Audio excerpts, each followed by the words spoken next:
وكما قال أهل العلم: وكل خير في اتباع من سلف وكل شر في ابتداع من خلف.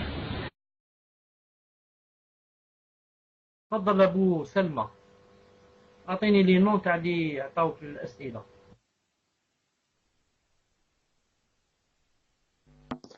Non. Premièrement, il y a Ismail. Et la question suivante.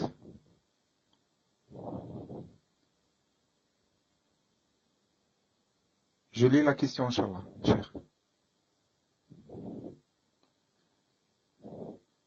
Voilà. Assalamu alaikum wa rahmatullahi wa barakatuh. Cheikh. Non.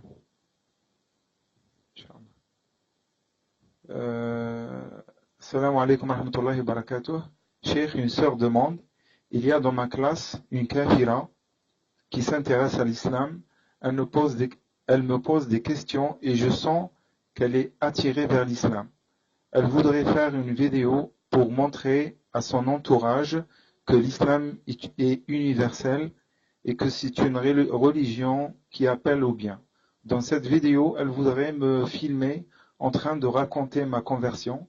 Étant donné que je suis reconverti, alhamdulillah, je serai en jilbab et elle ne montrera cette vidéo qu'à ses proches.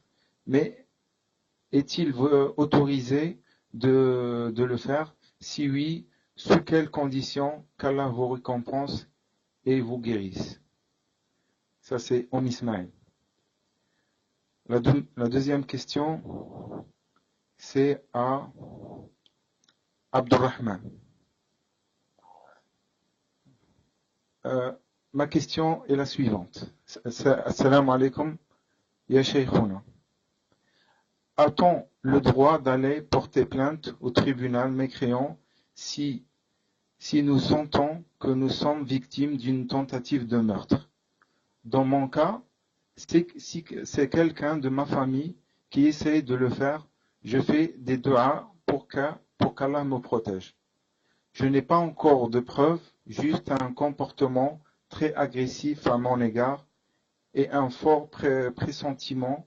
Mais croyez-moi, Shir, je ne suis pas fou, je suis presque sûr qu'il prépare quelque chose. Conseillez, Shir, barakallahu fikum wa ahsanallahu ilaykum. Ça, c'est la deuxième question de Abdurrahman. La troisième question, c'est Ummu Suleyman. Assalamu alaikum, Cheikh. Qu'Allah vous accorde le Firdaus et vous compte parmi ses bien-aimés. J'avais lu que pour formuler une invocation, il fallait commencer par rendre la louange à Allah et saluer notre prophète sallallahu alayhi wa sallam. Est-ce le cas pendant nos invocations en sujoud et pendant le tashahhud? Ou par exemple, peut-on dire simplement Allah pardonne-moi mes péchés, ou encore Allah facilite-moi telle ou telle chose, etc. Barakallahu fikum, cher, je m'excuse si je ne suis pas très clair, qu'Allah vous récompense. Voilà ma question, barakallahu fikum. C'est la troisième question. La quatrième question, c'est Abu Salam, 07. Salam alayka, Cheikh. Un frère veut se marier avec une sœur dont le wali est dans un autre pays. Est-ce que le wali peut donner son accord par téléphone ou bien doit-il léguer la tutelle à un autre mahram? Dis aussi à Cheikh, s'il y a besoin d'aide, je peux l'aider comme je lui avais proposé, mais j'ai pas de micro. Et dis aussi, Cheikh, que c'est moi Abu Salama et toi Abu Salma, car des gens nous confondent et m'envoient des PV.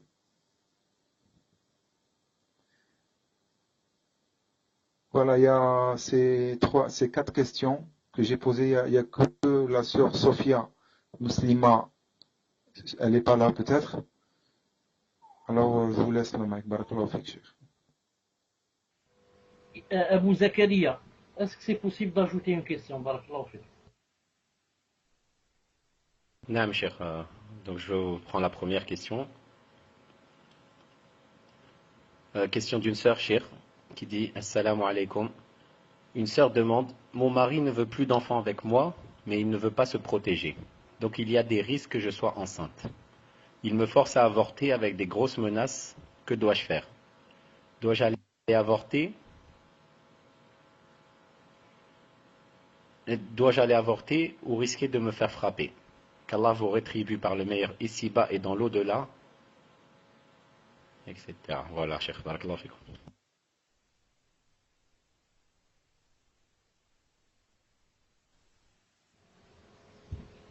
Bismillah ar-Rahman ar-Rahim, wa sallallahu alayhi wa sallam, ala ashrafil mursalin. Vous m'entendez, Inch'Allah?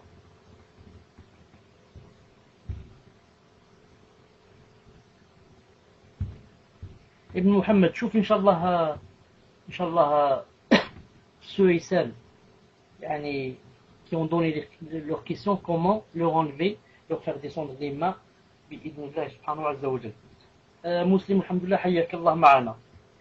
Pour la première question, j'avais dit pour la vidéo, pour la vidéo de la reconvertie qui demande si c'est possible, je dis, Wallah subhanahu wa ta'ala a'lam. C'est possible si c'est dans le cas où la personne qui va apparaître dans la vidéo va apparaître exactement comme elle apparaît quand elle est dans la rue. C'est-à-dire si elle a un djilbab et le sitar par exemple et les gants, c'est comme ça alors qu'elle doit apparaître en vidéo. Ensuite, son but de la vidéo n'est pas de vouloir se filmer ou là, mais elle fait ça pour un but qui est de la da'wa à Allah subhanahu azza wa jal. Ensuite, vous savez qu'il y a une grande divergence sur le fait de filmer, et les photos, etc. Et que, Inch'Allah ta'ala, si c'est dans le but que je viens de citer, pour raconter sa reconversion et espérer qu'une autre personne ou d'autres personnes se reconvertissent, et qu'avec la condition que j'ai citée, qu'elle apparaisse dans la vidéo exactement comme elle apparaît dans la rue, que Inch'Allah ta'ala elle peut le faire. Wallahu subhanahu wa ta'ala a'lam. Pour le frère, dans la deuxième question, qui a parlé de est-ce qu'il pouvait aller vers un tribunal mécréant, sachant qu'ils se sont menacés, de meurtre. Premièrement, il faut d'abord qu'il soit sûr, Inch'Allah ta'ala, qu'il est menacé et que ce n'est pas seulement un weswes. Il faut qu'il ait des délits vraiment sûrs. Ensuite, avant d'aller au tribunal, si c'est possible par exemple de s'éloigner de cette personne, en déménageant, en changeant de ville, en changeant de quartier, ce serait mieux bi'idhnillah subhanahu wa ta'ala. Mais maintenant, si la personne a la certitude que cette personne veut la tuer, elle a des délits flagrants, qui lui veut vraiment du mal, dans ce cas, aller au tribunal mécréant, comme dit Cheikh Al-Albani rahimahullah, il a dit c'est permis avec deux conditions. Aller au tribunal kafir est permis avec deux conditions. C'est l'avis de Cheikh Al-Albani. J'ai la fatwa avec moi pour celui qui veut la lire, Inch'Allah ta'ala. La première condition, être dans la nécessité, darura. Et quelqu'un qui se sent menacé, c'est sûr qu'il est dans la darura. Donc, le frère a rempli la première condition. La deuxième condition, que je ne prenne du tribunal, que je ne prenne pas plus que ce que me donne l'islam. Donc, ici, je vais juste demander de me protéger. Je n'ai pas demandé autre chose. Non, ici, l'islam aussi t'aurait protégé, bidna ta'ala. Tu ne demandes pas quelque chose que l'islam ne t'a pas donné. Demander quelque chose que l'islam n'a pas donné, pour que vous compreniez un peu, c'est un peu comme par exemple la femme qui va divorcer. Une femme va divorcer de son mari, ou bien son mari la divorce. Et l'appartement et de son mari. C'est lui qui l'a acheté avec son propre argent. Elle va aller au tribunal kafir pour demander, quoi par exemple, pour demander qu'il lui donne l'appartement. Ça c'est 2 fois haram. Haram pour être allé vers le tribunal kafir. Et la deuxième pour avoir pris quelque chose qui ne t'appartient pas. Ou alors, elle est divorcée, elle va au tribunal kafir pour demander la pension. Alors qu'elle sait qu'une femme divorcée n'a pas droit à la pension. Sauf si elle est enceinte, la pension c'est pour son enfant qui est dans le ventre. Et pas pour elle. Naam. Inch'Allah ta'ala, donc c'est clair, Inch'Allah ta'ala, pour cette réponse, bi'idhnillahi ta'ala. Et même si c'est juste, yani, qu'il l'appelle, et fasse avec lui, yani, l'entende, il fasse avec lui une assise pour l'entendre, qu'est-ce qu'il veut, etc. Peut-être que ça va lui faire peur qu'il va, yani, s'éloigner de son projet là. Sauf si tu sais que, s'ils vont l'interpeller, ça risque de s'aggraver. Sauf si tu sais ça. S'il risque de l'interpeller, s'il l'interpelle, ça risque de s'aggraver. Ça c'est autre chose, Inch'Allah ta'ala. Non. Troisième question, Inch'Allah ta'ala. Pour l'invocation, vous savez que pour l'invocation, il est de la sunna quand quelqu'un veut invoquer. Je ne parle pas de la salat, hein, quand il n'est pas dans la salat. Maintenant, par exemple, il est assis dans le salon, par exemple, il veut lever les mains pour demander une chose à Allah subhanahu wa ta'ala. Il est du bon comportement et de la sunna aussi, de ne pas commencer directement par demander à Allah Azza wa Jal, mais de faire les louanges à Allah subhanahu wa ta'ala, de lui faire aussi des éloges et de faire la prière sur le prophète sallallahu alayhi wa sallam, ensuite de commencer les doigts. Car le hadith authentique a dit que quiconque a toute invocation où il n'y a pas la prière du prophète sallallahu alayhi wa sallam, ça n'était pas accepté dans un hadith authentique en ce sens. Al-Muhim. Donc la personne commence par louer Allah subhanahu wa ta'ala, alhamdulillah pour les ni'mas que vous m'avez donné, alhamdulillah pour ceci, alhamdulillah pour cela. Chacun sait ce qu'il doit dire. Ensuite, Allahumma salli wa sallim ala rasulillah, ou Allahumma salli ala Muhammad wa ala ali Muhammad, comme il veut. Ensuite, Ya Allah, je suis malade, ou bien Allah, donnez-moi ceci ou cela. Chacun sait ce qu'il demande. Mais ça, quand c'est quoi? Quand ce n'est pas dans la salat. Maintenant, quand il est dans la salat, la sunna c'est de commencer directement les doigts. Par exemple, quand il est dans la prosternation, lui qui dit par exemple, Allahumma shfini, Allahumma kada, Allahumma kada. S'il veut maintenant dans la prosternation, s'il veut faire des éloges à Allah Ta'ala, c'est permis. Ya Allah, yani ma'azama fadlak, comme votre grâce est grande, comme vous êtes généreux, comme ceci, comme cela. Ensuite, il demande à Allah Ta'ala, c'est permis. Mais faire comment ça s'appelle, la salat du prophète sallallahu alayhi wa sallam dans le sujoud, c'est pas connu. C'est pas connu dans la sunna. D'ailleurs, même moi, une fois, j'avais demandé à quelqu'un, un homme de science, il m'avait dit que salatu salam ala rasulillah sallallahu alayhi wa sallam dans les sujoud, qu'il n'y avait pas. Là, wallahu ta'ala alam.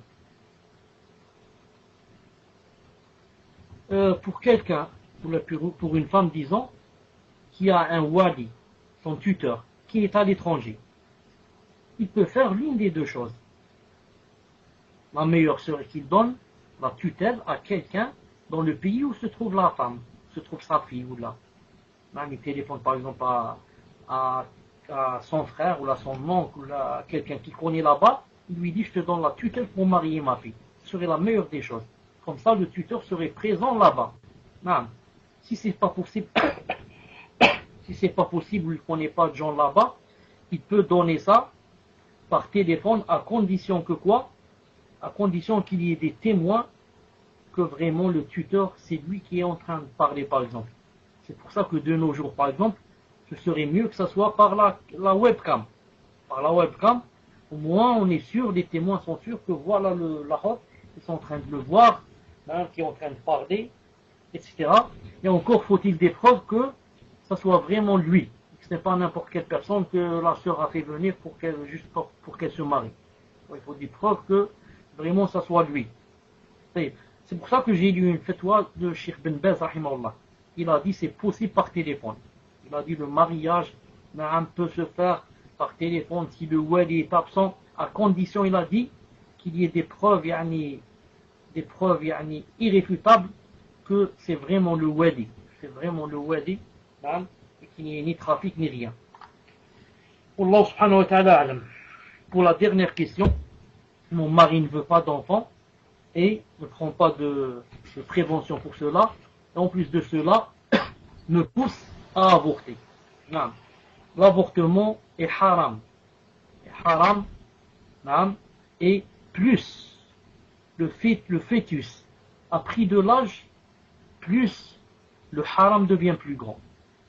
Maintenant, si le bébé a atteint dans le ventre de sa mère 4 mois, à partir du 4e mois, si quelqu'un va le faire, ou elle va le faire avorter, alors là, ça rentre vraiment dans les grands péchés, ça rentre dans tuer quelqu'un. Si ça dépasse les 4 mois, ça devient vraiment très très grave. Sauf si quoi? Si les médecins vraiment sont unanimes pour dire que si elle n'avorte pas, c'est grave, c'est vraiment grave pour elle ou quelque chose comme ça. Et malgré cela, Cheikh Ibn Uthaymin, rahimahullah, peut-être que c'est particulier à Cheikh Ibn Uthaymin, Wallahu alam, je ne sais pas, mais ça il l'a dit. J'ai ça fait toi. Il dit que une femme, quand elle atteint 4 mois, il est interdit dans tous les cas. Il n'y a aucune exception pour qu'elle avorte. Il a dit même si quelqu'un va dire mais elle risque de mourir si elle n'avorte pas. Il a dit ça fait rien. Le cheikh a dit, il a dit ça ne fait rien. Elle meurt et lui il vit, si c'est possible. Non, il a dit ça ne fait rien. Il a dit pourquoi elle serait mieux que lui. Pourquoi elle veut vivre et le tuer lui. Il a dit non, ils ont le même droit. Si elle va mourir à cause de lui, ça ne fait rien. Il a dit elle meurt. L'essentiel, elle ne l'avorte pas. Mouhim. D'autres savants, bien sûr, ne sont pas de cet avis. Ils ont dit si c'est vraiment grave, et les médecins sont unanimes, elle va avorter. Mais c'était juste pour dire que après le 4e mois, ça devient très grave pour celle qui avorte. Maintenant, je dis, dans le 40e jour seulement, quand ça n'atteint pas, ça ne dépasse pas le 40e jour, ce n'est pas très grave. Mais n'empêche que c'est interdit. Ce n'est pas très grave et n'empêche que c'est interdit. C'est pour ça que la sœur doit faire des rappels à son mari et lui dire que moi, je n'avorte pas, c'est interdit, je ne le fais pas comme ça facilement comme tu crois, et elle peut même comme on dit nous, comme on dit ça, on cherche le mot, porter plainte, par exemple, c'est pas au tribunal là, elle porte plainte à ses parents, ou bien à ses parents à lui, ou bien fait une assise, pour dire voilà j'ai un problème avec mon mari, voilà mon mari ce qu'il me demande, etc. Et ensuite il me demande des choses qui sont haram, et elle voit comment trouver une solution, mais dans la première phase, elle essaie, Inch'Allah Ta'ala, de lui faire des rappels et de lui faire lire des choses sur l'avortement qu'elle peut trouver facilement sur Internet pour qu'il ait peur bi'idhnillahi ta'ala. Tfaddal Inch'Allah Ta'ala.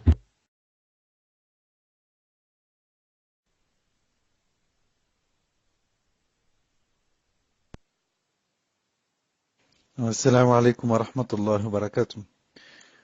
Le son est clair, cher?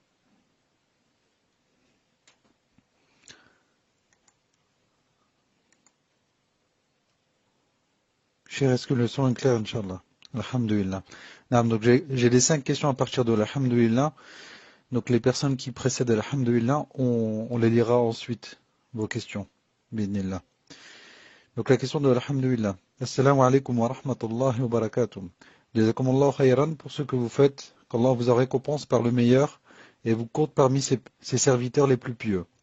Ma question est, quel conseil pourriez-vous donner à nos sœurs mariées qui ont peur que leur mari reprenne une seconde épouse? Et quel conseil pouvez-vous donner également à nos frères qui veulent s'y engager? Barakallahu fikum. Question suivante, Inch'Allah.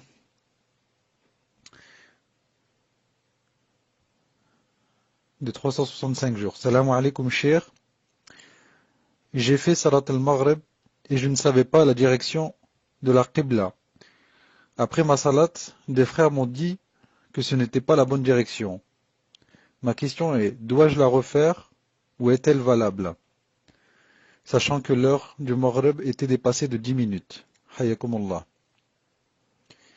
Question suivante de Sayra Ghariba. Assalamu alaikum wa rahmatullah, Cheikh. Hayakumullah. Je voulais savoir, dans le cas où j'aurais eu l'intention de jeûner aujourd'hui et que je n'ai pas pu car je suis indisposé, et cela m'a rendu très triste, serais-je quand même récompensé? Barakallahu fikum wa jazakumullahu khair al-jaza. Question suivante de Sabrin. Assalamu alaikum. Une sœur doit travailler car ses parents n'ont pas les moyens de subvenir à tous les besoins de la famille. Elle n'a pas d'autre choix que d'enlever son hijab. Le jour du grand jugement, la Ummah est-elle responsable de ne pas l'aider financièrement si à cause du fait de non-assistance, elle retire son hijab? Qu'Allah le majestueux vous récompense en ce jour de Arafat, qu'il Ta'ala vous expie les péchés de l'année passée et future. Question suivante, Inch'Allah. Assalamu alaikum wa rahmatullahi wa barakatuh. Ma question est la suivante. Une sœur va passer son bac, Inch'Allah, alors qu'elle a étudié à la maison, alhamdulillah. Elle demande deux choses. La première, est-ce que le fait qu'il fallait accomplir des stages durant ces années et qu'elle ne les avait pas fait, mais elle a eu les tampons comme quoi elle les avait accomplis, car c'est un peu compliqué de faire des stages sans retirer son djilbab. Donc voilà, alors elle demande donc si ce n'est pas un mensonge et si cela n'est pas légiféré dans l'islam. Et le second point, et vu que la sœur porte le sitar, lui est-il permis de retirer son sitar s'il ne la laisse pas entrer, ou il faut plutôt ne pas passer son bac dans ces conditions-là, et elle dira à sa mère qu'elle voulait obéir à Allah et non à ses mécréants. Voilà, Inch'Allah, qu'Allah nous accorde le paradis et le Firdaus sans passer par son châtiment. Barakallahu fikum. Assalamu alaikum wa rahmatullahi wa barakatuh. Donc c'était la question de Kaza, masha'Allah. Tfadal, Cheikh. Pour la cinquième question, je ne l'ai pas bien comprise, surtout quand la personne a parlé de cacher ou la tampon, etc. Je n'ai pas compris les tampons. Ensuite, c'était mal formulé. Il parlait de djilbab, enlever le djilbab le jour du bac, enlever le sitar. Est-ce que tu peux me faire comprendre? Et deuxièmement, Inch'Allah Ta'ala, ce n'est pas obligé de dire quel est le nom de la personne qui a posé la question, si c'est une question qui peut mettre la personne dans l'embarras. Inch'Allah Ta'ala. Inch'Allah. Naam, ok, Cheikh, pas de problème, Inch'Allah. Donc pour la dernière question, pour la résumer, pour faire simple, elle dit qu'elle a fait ses études à la maison, et durant ses études, elle devait faire des stages. Et comme elle porte le djilbab et le sitar, si j'ai bien compris, elle ne pouvait pas faire des stages puisqu'il est difficile de trouver des stages avec cette tenue. Et elle a réussi à avoir donc des tampons, certainement d'une entreprise ou je ne sais comment elle a fait, lui disant qu'elle avait fait les stages, alors que ça n'a pas été fait. Donc elle demande si c'est un mensonge, car c'était pour éviter une plus grosse fitna d'enlever son djilbab pour faire ses stages. Et la deuxième question, elle dit donc que le jour du bac, il est possible qu'on lui demande d'enlever son sitar pour passer son examen. Et donc elle formule, elle dit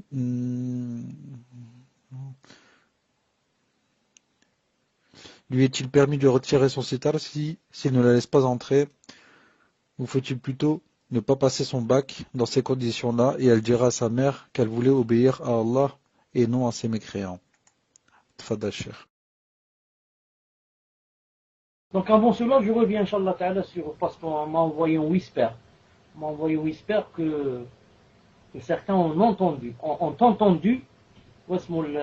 Abu Zakaria quand il a dit savant. Sûrement il voulait dire talibou'in, et il a dit savant. Donc je corrige, Inch'Allah Ta'ala, que je ne suis pas un savant, mais juste un talibou'in, bi'idnillahi subhanahu wa ta'ala. Pour la première question, sœurs mariées, pour les sœurs mariées qui ont peur que leur mari ne prenne une deuxième épouse, en même temps pour les frères qui ont peur d'engager, etc. Je dis, la deuxième épouse, la troisième, la quatrième, c'est la législation de Allah subhanahu wa ta'ala. Allah subhanahu wa ta'ala vous adorez, qui vous a dit de prier, de faire la zakat et d'aller au hajj. C'est lui-même qui a dit que c'était permis à un homme de se marier avec une deuxième, troisième et quatrième. Seulement il n'a pas dit que c'était obligatoire. Il n'a pas dit que c'était obligatoire. Il a dit que c'était permis. Et les savants ont dit que c'était permis dans le cas où une sœur, par exemple, est vraiment dans le besoin et qu'il n'y a personne qui va l'aider, elle se trouve dans la rue avec ses enfants, etc. Il peut se marier avec elle, pour la sauver. Il y a aussi le cas où l'homme, sa femme, par exemple, est malade et ne peut pas lui donner ce qu'il veut. Et dans ce cas, bien sûr, il est obligé de se marier avec une deuxième. Alors dans le cas où, même si elle n'est pas malade, lui, il a toujours besoin de cette chose et elle n'est pas toujours prête. Et l'islam lui permet dans ce cas de se marier avec une deuxième. Subhanahu wa ta'ala. Reste que, ce que les sœurs aussi doivent savoir, c'est que la deuxième, quand elle vient, et la troisième, et même la quatrième, elle ne va pas enlever ton risque. Ce que Allah subhanahu wa ta'ala t'a écrit comme risque et subsistance, c'est pas elle, ce n'est pas elle qui va l'enlever, car elle va venir aussi avec son risque que Allah ta'ala lui a donné, avec lequel elle va vivre, mariée ou célibataire. Donc, elle ne va pas t'enlever ton risque, bi'idnillahi subhanahu wa ta'ala. Et autre chose aussi, c'est que quand quelqu'un se marie avec une deuxième, maintenant je m'adresse aux frères, il faudrait qu'il soit sérieux. Il faudrait qu'il soit sérieux et qu'il soit vraiment équitable. Car maintenant, en se mariant avec la deuxième, il est sujet à se faire jeter à Jahannam ou l'iyadu billah. Car le hadith est authentique que celui qui a deux femmes et qui n'était pas équitable avec les deux, il viendra Yawm al-Qiyamah, comme dans le hadith authentique, la moitié du corps qui est penché. Donc déjà, quand les gens le verront, sauront déjà qu'il n'était pas équitable, qu'il avait deux femmes et qu'il penchait envers une autre plus que envers l'autre. Donc celui qui se marie, Inch'Allah, avec la deuxième, il faudrait qu'il se marie avec vraiment l'intention de se marier pour avoir des enfants, pour avoir des enfants qui vont adorer Allah Ta'ala. Et ce n'est pas ici, il va se marier juste pour les désirs et les plaisirs, et ensuite il va dire, moi ça y est, je ne peux plus gérer, donc je vais lui donner un coup de pied, je vais revenir vers la première. Comme ça ils font la plupart. Ou bien il va avec la deuxième, puisque c'est une nouvelle, puisque c'est une jeune, puisque ceci, cela, il va oublier carrément la première.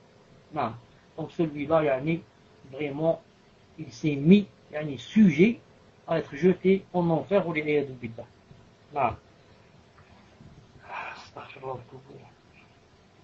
Pour la deuxième personne, la personne qui a refait, qui a fait la salat, pas dans la qibla, sans le vouloir, bien sûr.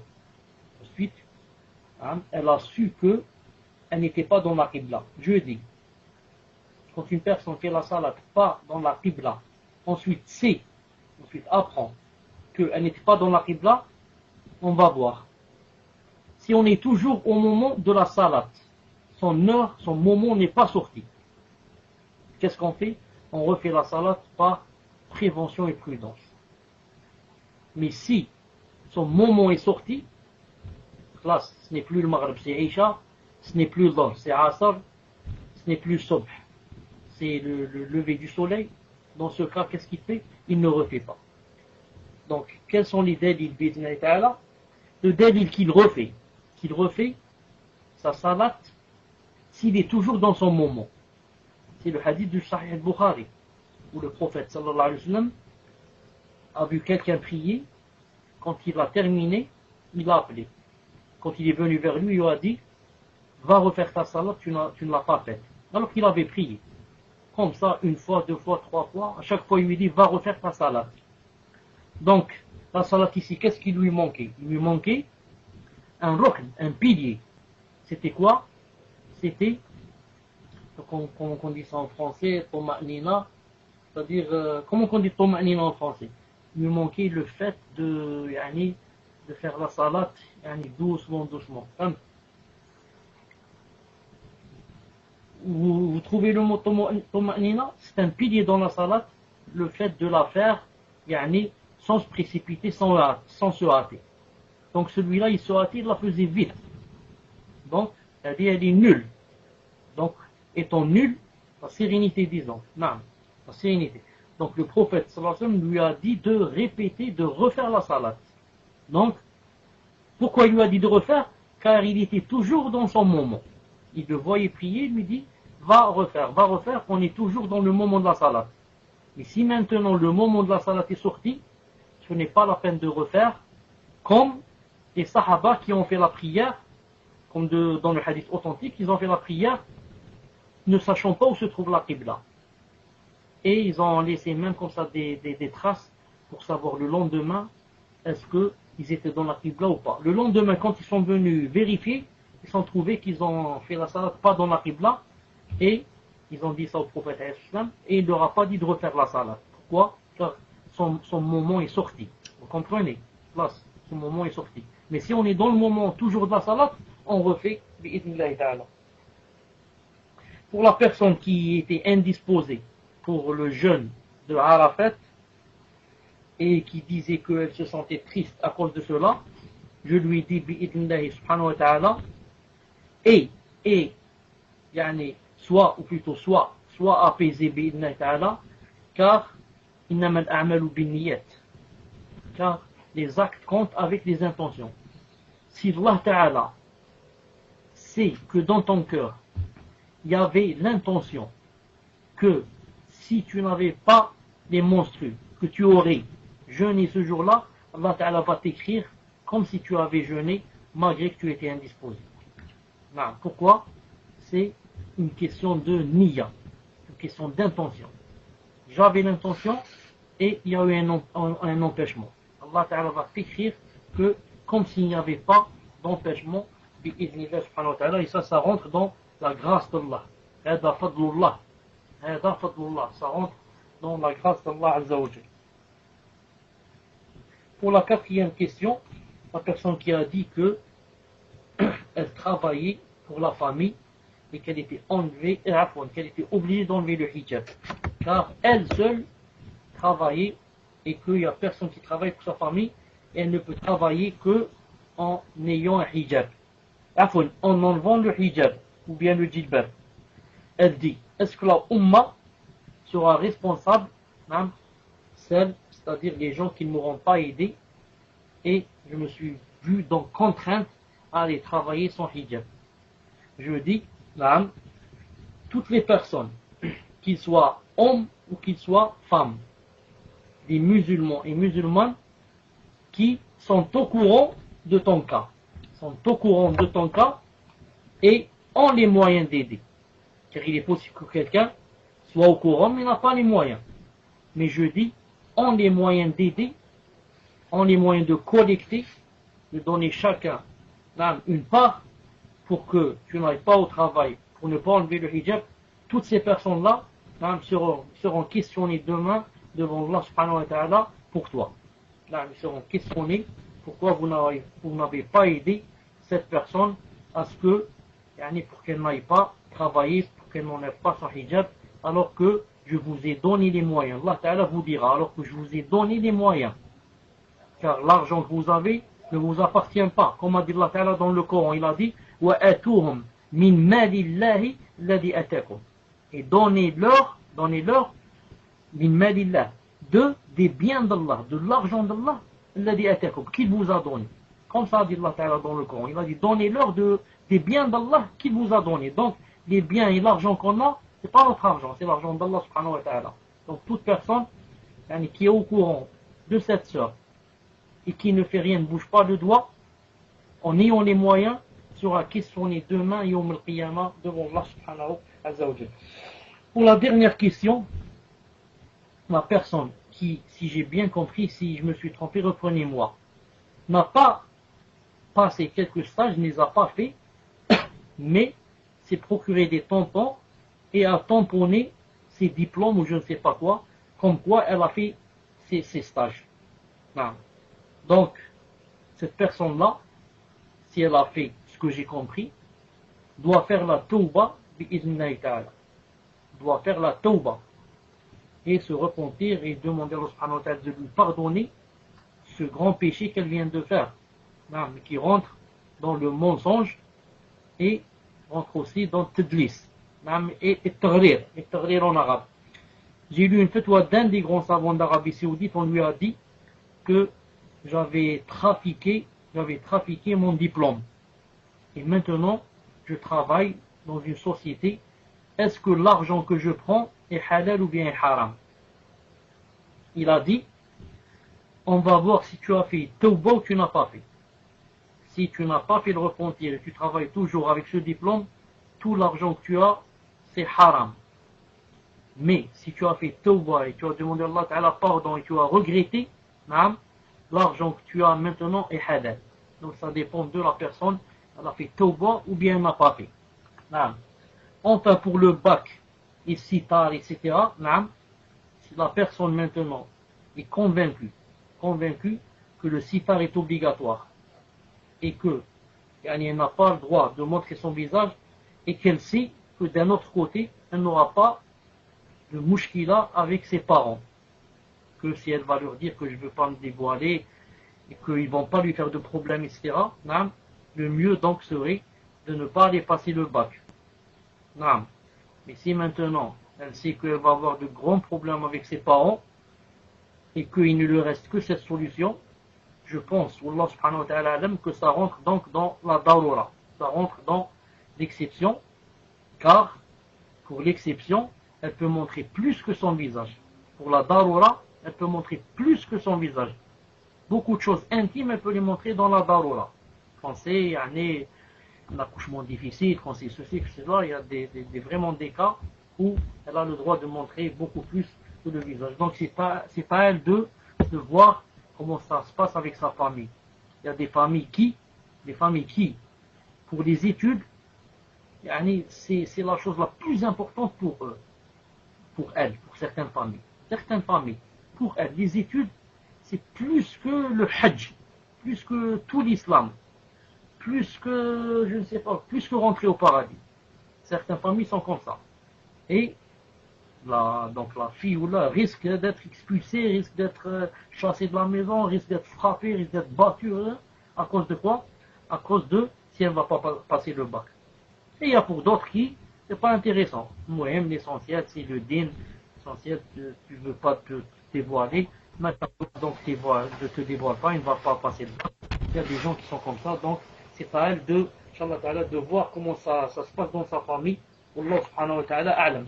Est-ce que vous êtes prêts, Inch'Allah ta'ala, pour les 5 autres questions? Si vous êtes prêts, écrivez 1 et dites-moi aussi, est-ce que vous avez descendu les mains des personnes qui ont posé déjà leurs questions? Fadal. Je vais juste, le temps qu'il revienne, Inch'Allah, je vais juste vous rajouter une petite précision par rapport à une question qui vous a été posée tout à l'heure. Donc c'était la question d'une sœur. Et elle dit, on a déjà répondu à ma question, mais c'est incomplet. Je voulais savoir si par rapport à ce que mon mari fait, puis-je refuser les rapports intimes, et que dois-je faire en sachant que mon mari connaît le caractère interdit de l'avortement, et qu'ils sont très violents avec moi. Tfadal Cheikh. Justement, j'ai répondu à cette question quand j'ai parlé de l'assise. Bon, quand une femme a des problèmes, qu'est-ce qu'elle doit faire normalement? Elle essaye de régler ça avec son mari, c'est tout. Si elle ne peut pas, alors elle lui dit donc maintenant on va passer à la deuxième étape. Tu ne veux pas te corriger, donc on va passer à l'étape 2. حكم من أهله فبعثوا حكم من أهله وحكم من أهلها. Donc maintenant, on va faire une assise avec des gens de ma famille, des gens de ta famille, exactement comme a dit le Coran. Là, on va leur raconter ce qui se passe et on va voir quelle solution ils vont trouver. Quelle solution ils vont trouver. Car elle ne peut pas faire une chose de haram à cause de son mari. Son mari lui-même, doit adorer Allah subhanahu wa ta'ala. Et elle doit adorer Allah subhanahu wa ta'ala et il n'obéira à son mari que dans les choses qui sont halal, pas dans les choses qui sont haram. Je ne peux pas lui dire qu'elle doit yani, lui refuser ce qu'il veut, mais lui faire des conditions. Mais lui faire des conditions. Au lieu de refuser, lui faire des conditions, ou alors yani, le menacer de passer à l'assise, de passer à faire yani, une assise entre la famille et de tout leur raconter. Non. Ensuite, j'avais oublié, puisque lui, il ne veut pas se préserver. Pourquoi elle, donc elle ne se préserve pas? Je ne vois pas pourquoi yani, elle ne prendrait pas des pilules qui, bien sûr, lui conviennent. Pas n'importe quelle pilule, mais les pilules qui, d'après le médecin, yani, qui sont choisis par le médecin de façon à ce que yani, ça lui convienne et ça ne donne pas des maladies ou des varices ou je ne sais pas quoi. Je ne vois pas pourquoi donc elle se préserverait puisque lui, il ne veut pas se préserver. Jusqu'à ce que Allah subhanahu wa ta'ala fasse une solution. Tfadal. Bismillah wa salatu wa salam ala rasulillah. Afwan cher pour les déconnexions indépendantes de ma volonté. Je passe à la première question, cher. Question d'une sœur. Déjà, est-ce que vous m'entendez?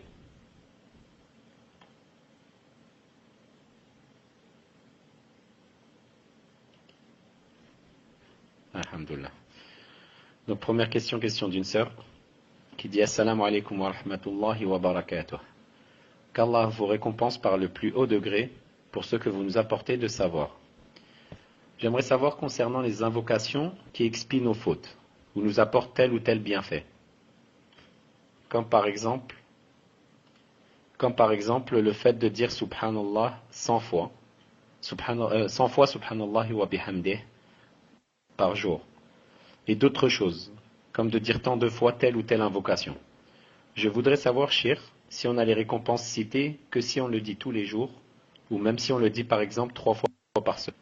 Il est dit que si on dit Subhanallah wa bihamdih 100 fois par jour, nos péchés sont effacés. Mais est-ce que c'est valable seulement si on le dit tous les jours? Ou est-ce aussi valable si on le dit un jour ou un autre? Faut que je bloque juste les PV.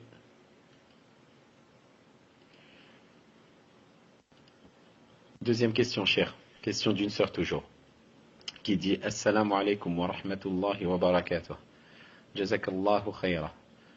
Je voudrais savoir pour quelle raison le mari peut répudier sa femme. Barakallahu fikum wa assalamu alaikum wa rahmatullahi wa barakatuh.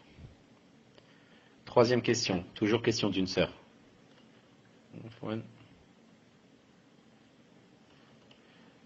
Il est connu qu'au paradis, salam alaikum shir, Allah ishfiikum.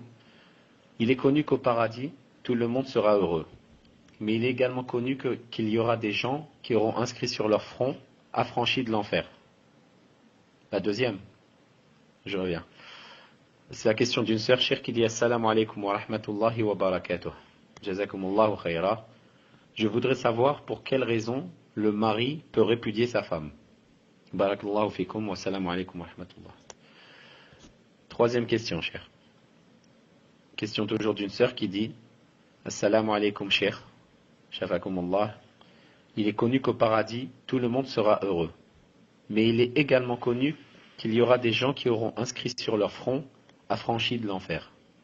Comment ressentiront-ils cela? Il sera sûrement triste et honteux. Et les gens qui ont été au paradis directement, cela leur fera peut-être de la peine pour les autres. Pourquoi ils seront inscrits sur le front de certains qui sont affranchis de l'enfer, qu'ils ont été affranchis de l'enfer, et quel est le but? Et cela sera-t-il inscrit éternellement ou juste pendant les premiers temps? Barakallahu fikum. Quatrième question, cher. Je vous demande d'être attentif parce qu'elle est un peu longue. La sœur dit assalamu alaikum, cher. Qu'Allah vous récompense et préserve votre famille. Amin.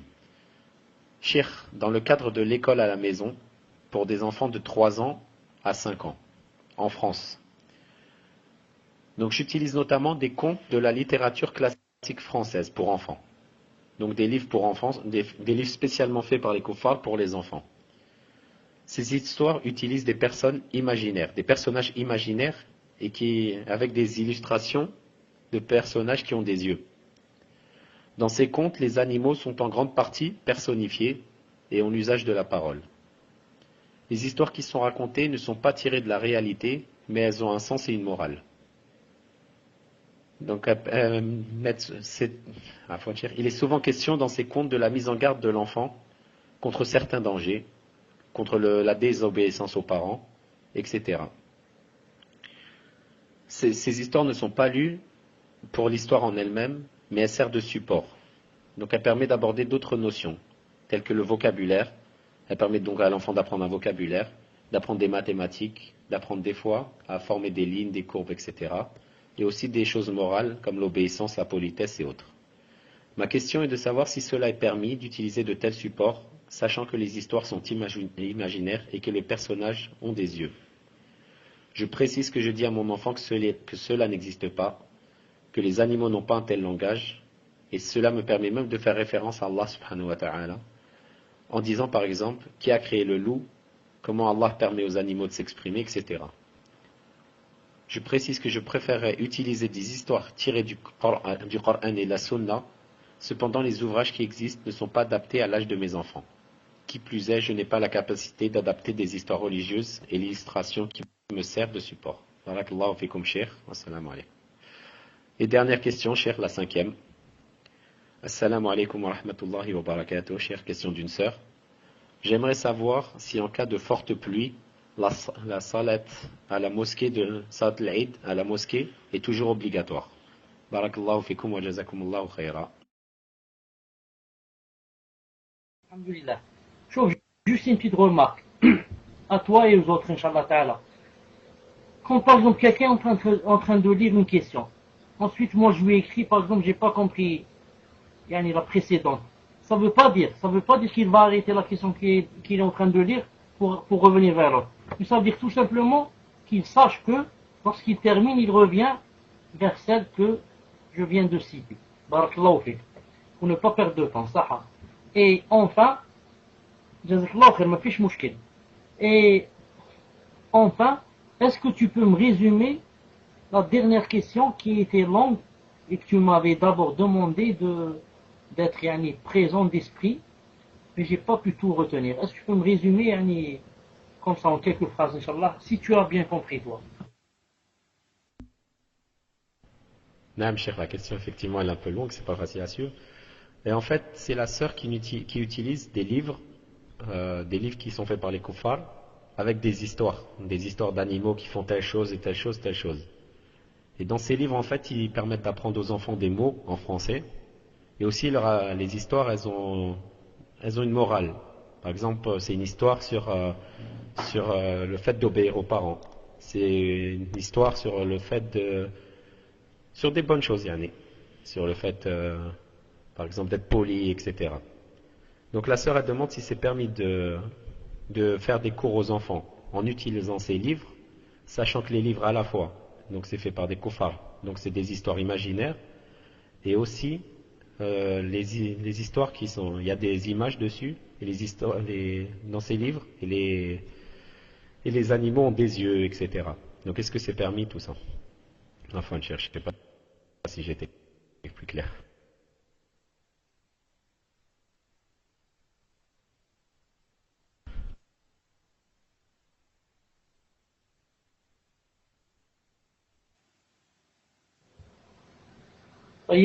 Je réponds, Inch'Allah Ta'ala, vous êtes là?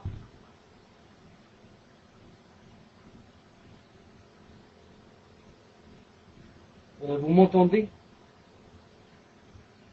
Alhamdulillah. Pour la première question, lorsqu'il y a un hadith par exemple qui dit que celui qui dit 100 fois par jour, subhanallah wa bihamdihi, il aura telle et telle récompense. Est-ce que ça veut dire que s'il le fait seulement une fois par jour, il a dit 100 fois subhanallah wa bihamdihi, ou bien faut-il qu'il le fasse pendant tous les jours? La réponse, je dis, s'il le fait seulement une fois, il a la récompense, Inch'Allah Ta'ala. Si le hadith a dit, quiconque dit subhanallah wa bihamdihi 100 fois, c'est comme s'il a libéré 4 personnes des fils de Ismaïl, ou le fait qu'il dise 100 fois, il aura la récompense, Inch'Allah Ta'ala. Maintenant, s'il le fait tous les jours, il aura la même récompense, bi'idhnillahi ta'ala. Mais il n'y a pas dans le hadith qu'il doit faire ça tout le temps. Non, il n'y a pas dans le hadith qu'il doit faire ça tout le temps. Regardez par exemple le hadith de celui qui, par exemple, Allah subhanahu wa ta'ala lui construit une maison dans le paradis. Dans ce hadith, le hadith a dit que من حافظ على 12 ركعة. C'est-à-dire quiconque fasse 12 rak'at, il a dit يحافظ عليهن, c'est-à-dire il les fait tout le temps, il ne les laisse pas passer sans excuse. Donc regardez, le hadith a montré ici qu'il fallait les faire tout le temps pour les rawatib, sauf excuse. Alors que là-bas il n'a pas dit ça, il a dit quiconque dit 100 fois telle et telle phrase, il aura telle et telle récompense bi'idhnillahi subhanahu wa ta'ala. Pour la deuxième question, quelles sont les raisons pour lesquelles le mari peut répudier sa femme? Il y a plusieurs raisons.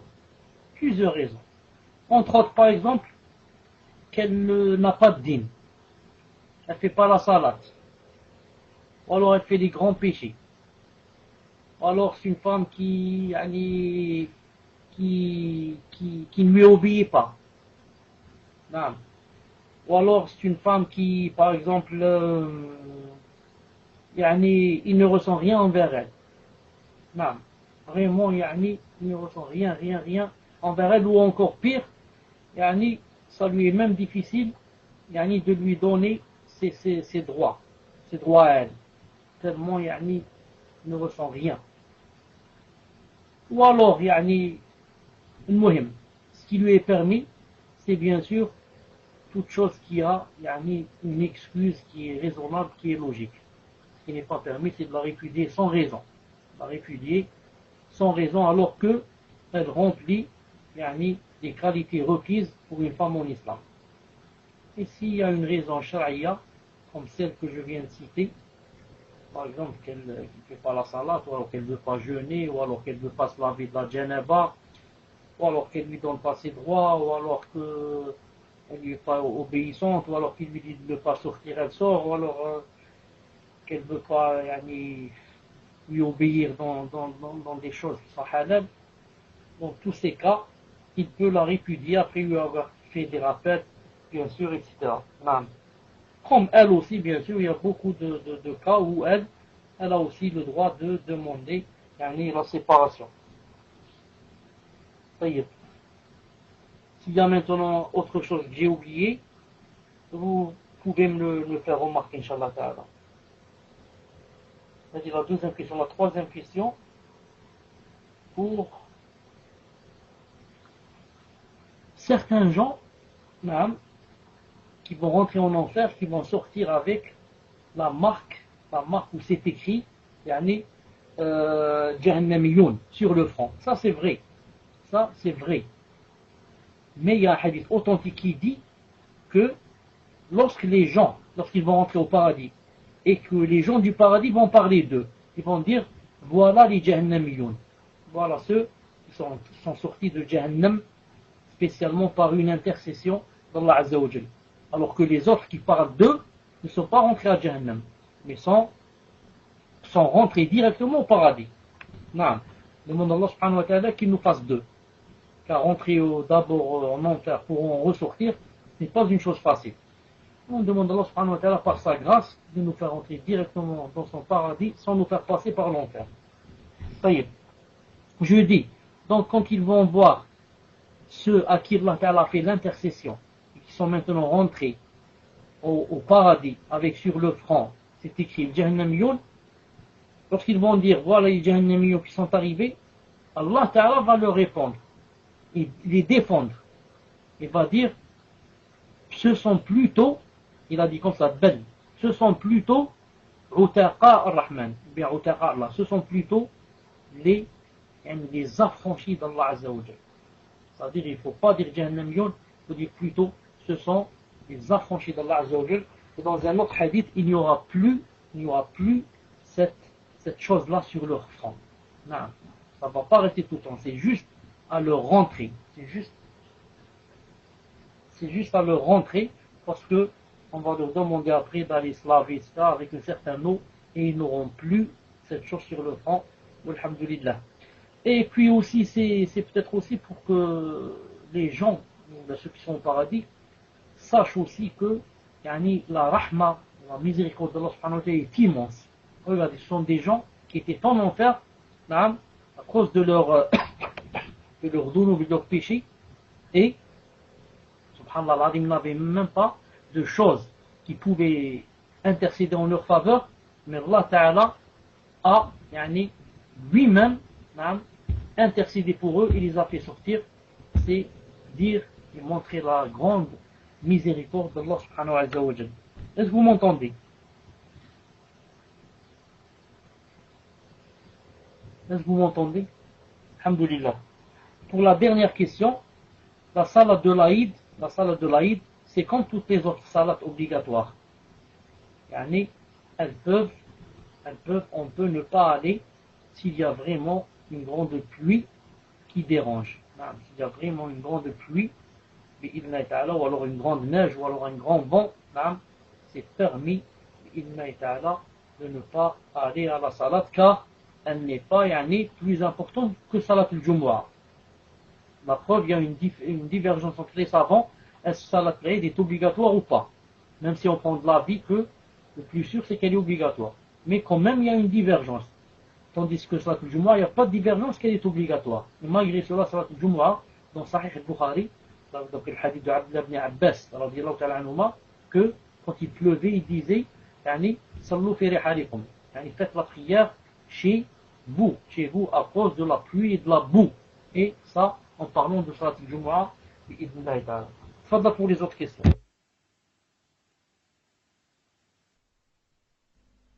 Salam alaikum, cher. Afwan, vous avez oublié la question de la sœur sur le livre et le fait d'enseigner aux enfants, etc. Abou Zakaria, Afwan, j'ai pas entendu ce que tu as dit. Mumkin ta'oud?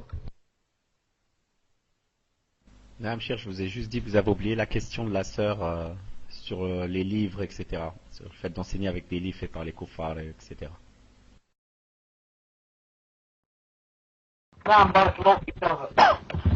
Car j'avais quoi? Car je l'avais pas noté. Est-ce que vous m'entendez maintenant? Je dis, Wallah subhanahu wa ta'ala a'lam. Je dis, Wallah subhanahu wa ta'ala a'lam. Que, si ce qu'il y a dans ce livre ne se contrarie pas avec l'islam. Ce sont des choses, les bonnes mœurs, les bonnes habitudes, les sagesses, etc. Et ça ne se contredit pas avec l'islam. Et que, puisque ce sont seulement des enfants, des petits-enfants, que, Inch'Allah ta'ala, c'est permis. Pourquoi je dis comme ça? Car on a posé la question à le cheikh Ubayd al-Jabiri, hafidahullah. On lui a parlé des dessins animés. Les dessins animés, c'est pire que un livre. Car ça bouge, ça fait des cabrioles, ça saute. Il a dit c'est permis si c'est pour les enfants, à condition qu'il n'y ait pas de musique. Si maintenant il y a la musique, on va enlever le son. Donc maintenant, s'il a dit ça pour les dessins animés, je pense que pour seulement une lecture, que c'est moins grave. Wallahu subhanahu wa ta'ala a'lam. Fadlan. Donc les 5 prochaines questions. Question d'une sœur. Assalamu alaikum wa rahmatullahi wa barakatuh, cher. Lorsque l'on fait salat et qu'on ne sait vraiment plus où on en est, ni combien de rak'at nous avons fait, comment fait-on pour continuer en pleine prière? Inch'Allah, wa barakallahu fikum, cher. Question suivante. Assalamu alaikum, cher. Je suis marié.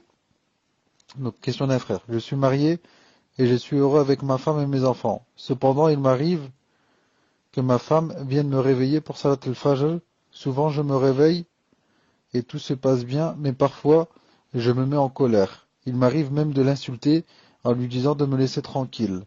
Le problème, c'est que je ne me souviens plus de cela lorsque je me réveille plus tard dans la matinée. Je n'en ai pas conscience. Que me conseillez-vous? Qu'Allah vous récompense. Question suivante. Question d'un frère. Assalamu alaikum, cher. Hafizakumullah. Ma belle-sœur était enceinte pendant le ramadan et doit maintenant rattraper son jeûne. Et elle dit que son mari peut l'aider à rattraper le jeûne avec elle. Est-ce vrai? Question suivante. Salam alaikum, cher. Je voulais savoir s'il est possible pour des élèves de faire salat al-Jumu'ah entre eux, car pendant l'heure de la salat, ils sont en cours. S'il nous est obligé de nous rendre à la mosquée, je voulais savoir quelle est la preuve de cela, car les autres élèves ne voient pas que le Jumu'ah est une obligation en cas de cours ou de travail. S'il nous est autorisé de faire Jumu'ah entre nous, quelles sont les conditions et est-ce que la récompense est la même? Barakallahu fikum, qu'Allah vous récompense et vous accorde le paradis. Question suivante. Assalamu alaikum. Peut-on écouter Abu Oussama d'Algérie, un élève de Cheikh Moqbel, rahimahullah, barakallahu fikum, Cheikh. Et on m'a envoyé en PV, Cheikh, une question qui vous a été posée mercredi, concernant la personne qui est partie au Hajj et sa femme est restée ici, et elle demande si elle doit sacrifier une bête. Et vous aviez dit que vous n'aviez pas la réponse et que vous alliez vous renseigner. Tfadal, Cheikh. Alhamdulillah. Quand une personne fait la salat et qu'elle ne sait plus où elle est, non. Maintenant si elle sait où elle est, elle a des doutes, c'est un autre problème. On va voir si son doute est rajih ou bien il n'est pas rajih. S'il est rajih, elle va prendre sur ce dont elle croit que c'est vrai, et ensuite elle va faire des soujouds hors salat. Et si c'est pas rajih, qu'est-ce qu'elle fait? Elle va faire des soujouds, elle va se baser sur le minimum et faire des soujouds dans la salat. Ça, quand elle doute, est-ce que c'est 4, est-ce que c'est 3, est-ce que c'est 3, est-ce que c'est 2, est-ce que c'est 4, est-ce que c'est 2, mais maintenant si une personne prie, ensuite elle ne sait plus où elle est, ni si elle est dans la troisième, ni si elle est dans la première, ni dans la quatrième, ni elle ne sait plus où elle est, ni ce qu'elle fait. Celle-là, elle sort de la salat et elle refait la salat de nouveau. Elle sort de la salat, car vraiment elle n'était pas dans la salat, elle ne sait plus ce qu'elle faisait, ni ce qu'elle disait, ni où elle était. Elle était peut-être dans un marché ou dans un film, ou avec sa famille, je ne sais pas où, dans un jardin. Donc celle-là, Inch'Allah Ta'ala, elle refait la salat à 0. Et pour salat al-Fajr, le frère qui a dit que quand sa femme le réveillait de temps en temps, il l'insultait ou je ne sais pas quoi, la preuve, c'est que il a dit qu'il ne savait pas ce qu'il disait. La preuve, c'est qu'après, il ne se rappelait plus. Je dis, Allah subhanahu wa ta'ala alam, si c'est ainsi, donc, tu ne sais pas ce que tu es en train de dire. Donc, ça veut dire que tu t'es pas encore réveillé à 100%. C'est pour ça que tu l'insultes ou alors tu dis n'importe quoi. C'est pour cela que ta femme devrait, Inch'Allah Ta'ala, patienter avec toi et savoir quand ces moments-là, ce n'est pas toi, c'est une autre personne qui parle. Et, excuse-moi du terme, c'est quelqu'un, un fou qu'elle ne connaît pas, en train de dire n'importe quoi. Donc celui-là, il est excusé, donc elle le laisse parler, et elle sait que ce n'est pas son mari. Son mari est très bien avec elle, et ils s'entendent, masha'Allah, donc c'est pas possible qu'il l'insulte. Donc celui-là, c'est une autre personne qui est en train d'insulter, elle ne doit pas lui donner de l'importance, et elle insiste jusqu'à ce qu'il se réveille, et accepte ce qu'il vient de dire, parce qu'il n'a pas dit avec intention. Parce qu'il ne savait pas ce qu'il disait, il ne l'a pas dit avec intention, mais il ne s'est pas encore réveillé à 100% bi'idhnillahi ta'ala. Naam. Pour la troisième question, rattraper le jeûne, c'est-à-dire son mari va l'aider pour rattraper son jeûne, c'est pas possible. Son mari, le mari d'une femme qui l'aide en rattrapant son jeûne avec elle, ça n'existe pas en islam. Mais je voudrais juste reposer la question. Je dis, est-ce que vous avez dit que cette personne était enceinte pendant le ramadan, ou bien vous avez dit qu'elle allaitait, quelque chose comme ça? Est-ce que c'est possible de répéter la question, Inch'Allah? Non, cher, dans la question, c'est dit qu'elle était enceinte. Elle était enceinte pendant le ramadan. Tfadal, cher. Ensuite, je dis à cette sœur qui était enceinte pendant le ramadan, si elle a mangé car elle avait peur pour elle, ou bien pour son bébé, je lui dis, Inch'Allah, tu peux prendre de l'avis de Cheikh Al-Albani, rahmahullah. Et c'est aussi l'avis de Cheikh Abdullah ibn Abbas, radiallahu ta'ala anhuma. Et je crois d'Abdullah ibn Omar aussi, radiallahu ta'ala anhuma. Donc c'est possible, bi'idhnillahi ta'ala, de prendre de l'avis de Cheikh Al-Albani qui dit quoi? Qui dit qu'elle ne rattrape pas, mais nourrit pour chaque jour manger. Nourrit pour chaque jour manger. Bi'idhnillahi ta'ala, nourrit un pauvre. Non. Une seconde.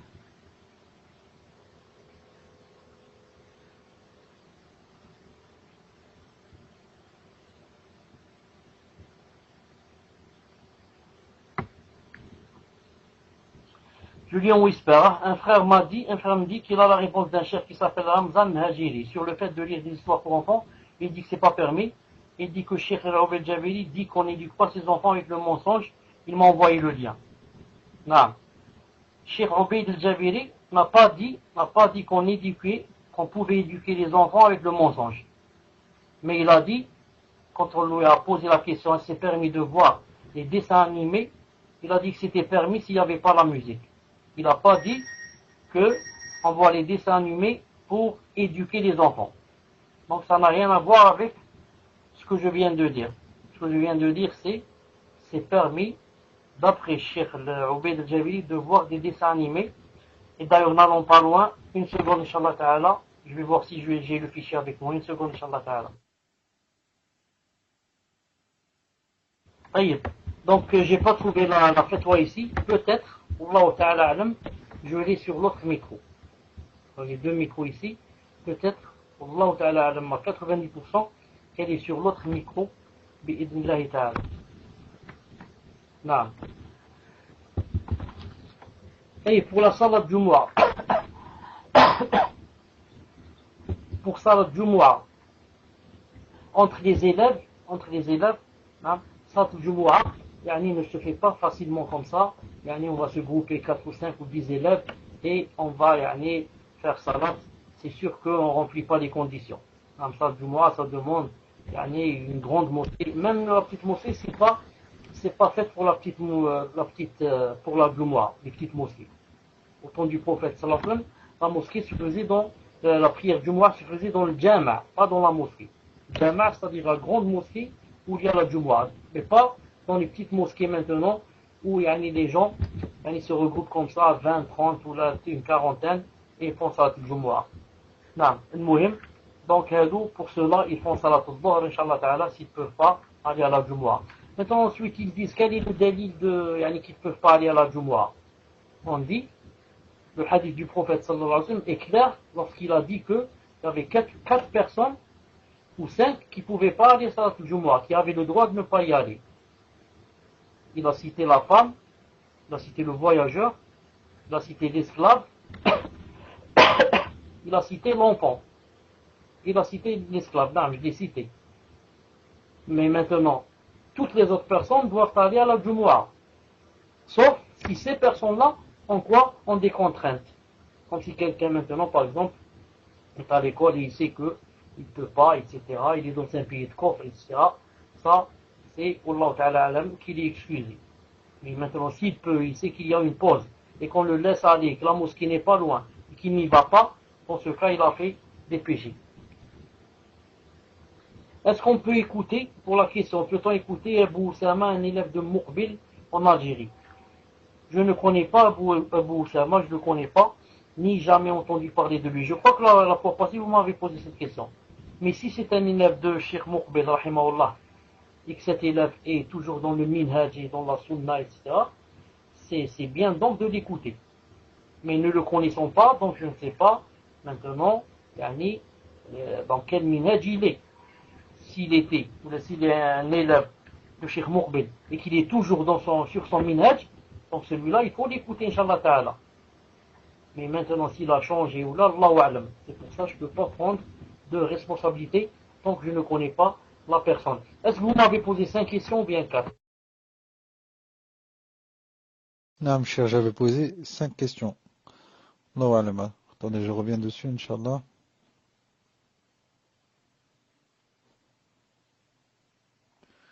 Non, donc j'avais posé la question sur lorsque l'on fait la salat et qu'on ne sait vraiment plus où on en est. La question suivante, c'était pour la femme qui réveille son mari pour le fajr. Afwan,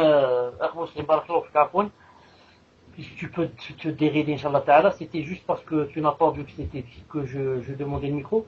Donc je viens de remarquer c'est quoi la dernière question.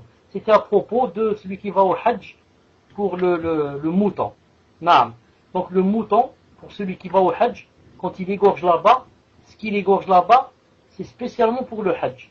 C'est spécialement pour le Hajj, car il doit égorger là-bas. Naam. Quant à sa famille ici, c'est autre chose. Sa famille ici, dans son pays, à lui, si sa famille a les moyens d'égorger, elle égorge bi'idhnillahi ta'ala. Si sa famille n'a pas les moyens, elle est excusée, comme toute autre personne est excusée, bi'idhnillahi ta'ala. Quant au mouton qui égorge là-bas, c'est un mouton spécialement pour le fait, ça trait avec le pèlerinage, bi'idhnillahi ta'ala. Voilà, Inch'Allah Ta'ala, pour aujourd'hui. On va s'arrêter ici. Il est presque minuit 30. Bi'idhnillahi Ta'ala. Naam. Fadl al-Muslim. Là, Cheikh, la question que vous venez de répondre, c'était pas la 5e. Ça, c'était juste une précision par rapport à une question de mercredi dernier. Comme je vous ai dit, je vous ai posé la question sur la personne qui ne sait plus où elle en est. La suivante, c'était sur le mari qui se réveille pour le Fajr. La troisième, c'était sur le rattrapage de Siam, Ramadan. C'est la quatrième. La quatrième, c'était sur le Jumu'ah. C'est peut-être celle-là que vous n'avez pas répondu, cher. Sur les élèves, les frères qui sont à l'école et qui veulent faire le Jumu'ah en groupe. Et après, c'était Abu Sama. Naam, si j'ai répondu. Naam, donc vous avez répondu aux 5, cher. Ça fait 5 questions. Là. Et je voulais juste ça c'est une question personnelle, cher, je me permets, Inch'Allah. Juste pour le Dbiha.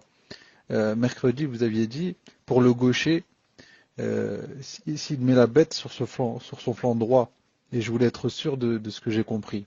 Le gaucher qui va égorger, non, voilà, il met la bête sur son flanc droit, et le droitier la bête sur le flanc gauche. Alhamdulillah. Barakallahu fikum, cheikh. Wa jazakumullahu khairan. Tfadal, cheikh. Naam, comme a dit Cheikh bin Uthaymin, rahmahullah, c'est la seule façon pour que la bête soit à l'aise. Naam, s'il est gaucher, il la met sur le flanc droit et pose son pied sur son cou, le cou de la bête. Et s'il est droitier, il la met sur le flanc gauche et pose son pied gauche alors sur la bête pour pouvoir, Inch'Allah Ta'ala, la mettre à l'aise et lui aussi pour pouvoir bien égorger bi'idhnillahi Ta'ala. Inch'Allah Ta'ala, on se verra Inch'Allah Ta'ala يوم الأربعاء بإذن الله تعالى. Nous sommes samedi, voilà, on se voit Inch'Allah Ta'ala يوم الأربعاء بإذن الله تعالى pour l'Aïd تقبل الله منا ومنكم et aussi Aïd Mubarak, et on va se rencontrer Inch'Allah Ta'ala mercredi بإذن الله تعالى. Passez donc un bon Aïd et un joyeux Aïd aussi. سبحانك اللهم وبحمدك أشهد أن لا إله إلا أنت أستغفرك وأتوب إليك.